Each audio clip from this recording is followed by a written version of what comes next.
Hey everyone, welcome back. This is going to be a new video series on the basics. Sometimes I realize that the app itself can be a little bit overwhelming to new people, so we're going to go over some real basic app functions.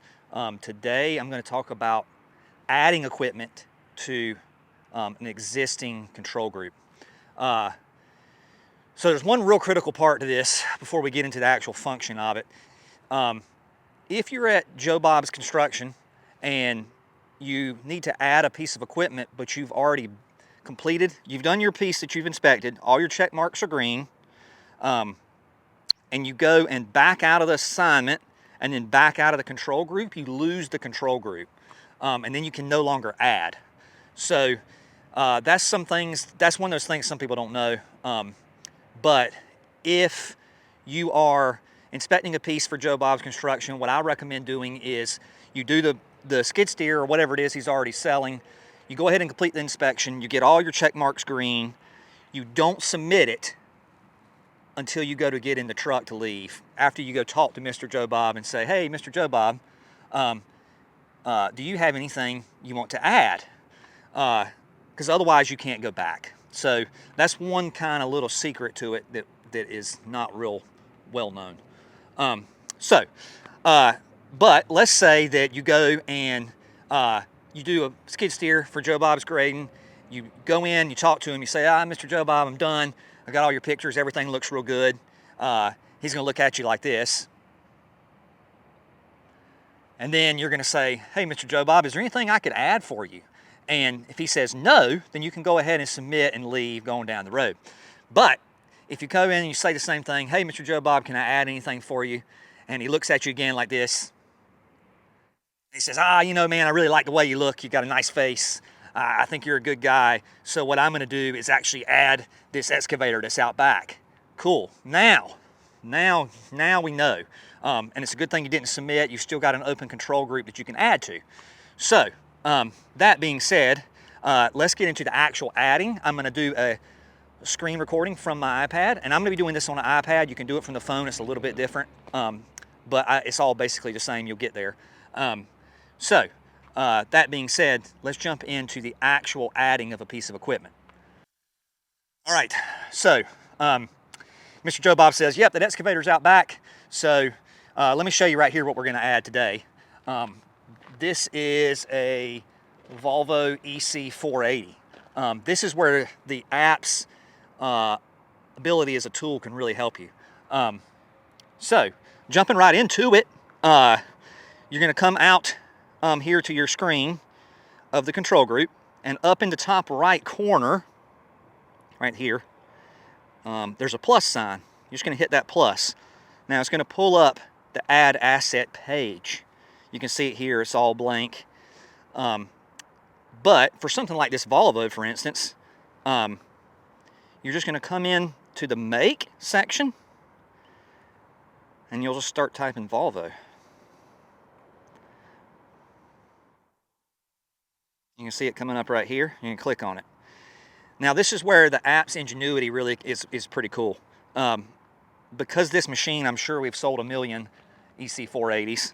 You just come to the model and start typing EC480.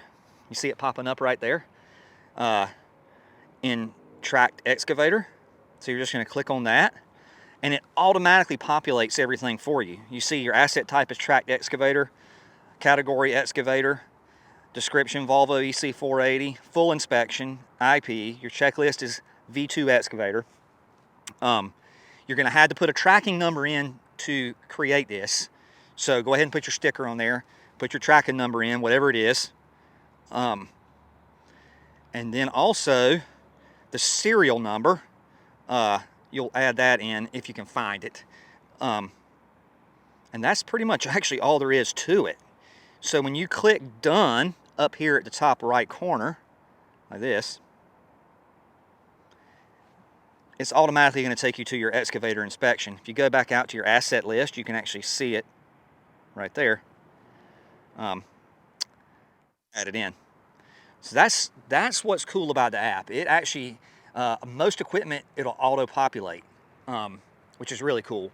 Now, you just need to make sure that you watch stuff. Now, let's say that Joe Bob wants to add the bucket off of this excavator, okay? You can do it that. It's pretty easy too. You just hit the plus symbol again. You don't have a make and a model, for instance, if it's just a plain bucket. And you just do asset type, which is right here. You can just put bucket like that. And scroll down to excavator bucket right there. And there it goes again, right? It's automatically got categories, attachments, excavator. You're going to want to drop that to a photos and basic. Checklist is photos and basic attachment. You'll still have to do your tracking number right here, right? And you just leave the make and model and serial number blank because this doesn't really have a make and model serial number. And hit done, and there you go. Now your excavator bucket's on the list. You can see the Volvo that we added and the excavator bucket that we added. So yeah, that is honestly all there is to it. It's pretty straightforward. The app, again, is your friend on this. It's pretty intelligent, so use it to your advantage. What it'll do is it'll help you add stuff by auto-populating. It'll do the same thing for trucks. If you go to a Freightliner, it'll say Freightliner tandem axle day cab or single axle day cab. So you just pick your checklist and go on. And that's how you add something. Now you get to go back and tell Mr. Joe Bob he's happy. Everybody's happy. You've added your machine. The sales guys are happy. And that's all you do. So it's pretty straightforward. If you have any other questions, please reach out to me or your MFI. Sometimes the checklists can be a little bit complicated finding something kind of oddball that's not an excavator or a dozer. So if you do have any questions like that, please reach out to me, or MFI should be able to help you. And that's all there is to it. Thanks for watching, everybody.